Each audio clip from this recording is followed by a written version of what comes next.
అందరికీ మసాలా వార్తలకు స్వాగతం.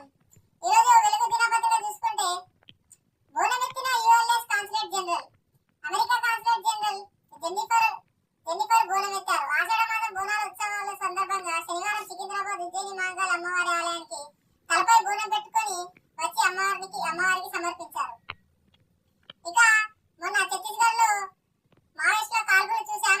టెర్రరిస్టుల వేటకు 500 మంది స్పెషల్ కమాండోలు. జమ్మూ కాశ్మీర్ టెర్రరిస్టుల ఏరివేతకు ఇండియన్ ఆర్మీ 500 మంది పారామిలిటరీ స్పెషల్ కమాండోలను రంగంలోకి దింపింది.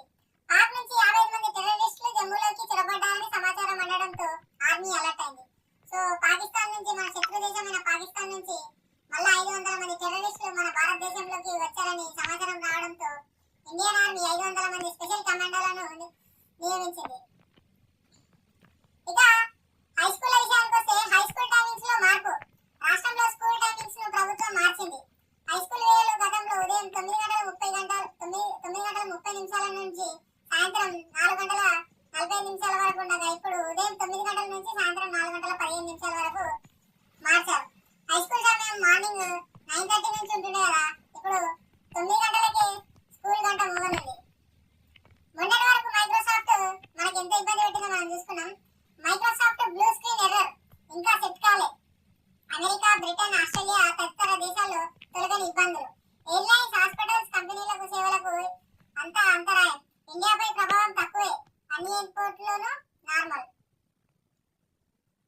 ఫోన్ ట్యాపింగ్ విషయానికి వస్తే ప్రభాకర్ రావు పై red corner notice.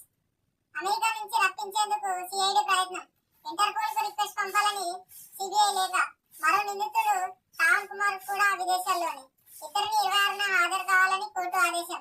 Red corner నోటీసుతో ఇండియాకు డిపోర్ట్ కానున్న నిందితులు. ఎంక్వైరీ నుంచి కేసీఆర్ తప్పించుకోలేరు. సుప్రీంకోర్టును ఆశ్రయించక ముందే 78 పేజీల నివేదికను రెడీ చేసిన జస్టిస్ నరసింహారెడ్డి. కేసీఆర్ ఒక్కరే నా లేఖకు నేరుగా సమాధానం ఇవ్వలే. అభ్యంతరకర పదాలతో తిరిగి 12 పేజీల లేఖ పంపిండు. బిడ్డ జైల్లో పడ్డాక కేసీఆర్ ఇంకెక్కడ పరువని కామెంట్. ఇక మూసీ నది విషయానికి వస్తే 1,00,000 కోట్లతో మూసీ అభివృద్ధి. త్వరలోనే రివర్ ఫ్రంట్ పనులు